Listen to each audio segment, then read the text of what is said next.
દક્ષિણ ગુજરાતમાં ઉચ્ચ શિક્ષણના નામે ચાલી રહેલા બોગસ સ્ટડી સેન્ટરો સામે વીએનએસજીયુ દ્વારા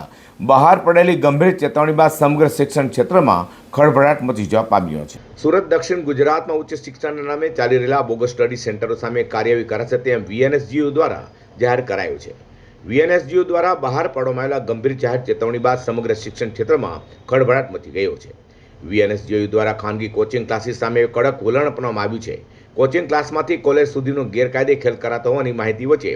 બોગસ સ્ટડી સેન્ટર પર કાર્યવાહી થશે અને એનઓસી તથા સરકારી મંજૂરી વગર ચાલી રહેલા કોર્સથી હજારો વિદ્યાર્થીઓનું ભવિષ્ય જોખમમાં મુકાયું હોય, જેથી વીએનએસજીયુની કડક ચેતવણી બાદ શિક્ષણ માફિયામાં દોડધામ મચી ગઈ છે।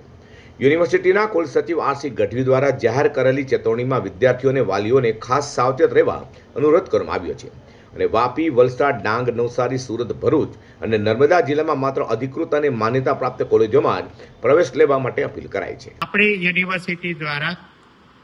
જે આપણા યુનિવર્સિટી વિસ્તારની અંદર આવેલા તમામ સ્ટડી સેન્ટરો કે જે કંઈ હોય તેને માટે અમે જાહેરમાં પબ્લિક નોટિસ જાહેર કરી છે અને સાથે સાથે વિદ્યાર્થીઓને એમાં ઉલ્લેખ છે કે વિદ્યાર્થીઓ અને વાલીઓને સ્પષ્ટપણે વિનંતી કરીએ છીએ અને જે કંઈ ચલાવે છે તેને સ્પષ્ટપણે ચેતવણી આપીએ છીએ અને વિદ્યાર્થીઓને પણ કહીએ કે તમે જે સ્થળ અને જે સંસ્થામાં પ્રવેશ લેવા માંગો છો એનું નામ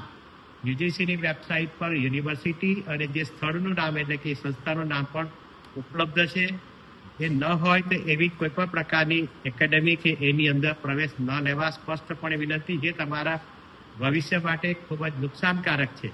અને આ પ્રકારની જે લોકો એકેડેમીઓ ચલાવે છે તેને સ્પષ્ટ વિનંતી કે તેના વાલીઓને અને અમારા જેટલી પણ એફિલિએટેડ કોલેજો છે એને પણ આના દ્વારા જાણ કરવામાં આવી છે કે તમારા વિસ્તારની અંદર આવા પ્રકારના જે સ્ટડી સેન્ટરો ચાલતા હોય તો તેના પુરાવા સાથે રજૂ કરવાથી આપણે એના પર પોલીસ પણ કાર્યવાહી કહી શકાય અને રાજ્ય સરકાર અને બાકીની વ્યવસ્થા તંત્ર એની બાબતમાં ખૂબ જ સક્રિય છે કે આવા પ્રકારની સંસ્થાઓ કોઈ પણ સંજોગોમાં વિદ્યાર્થીઓને ભવિષ્ય નુકસાન કરે ચલાવી ન લેવાય।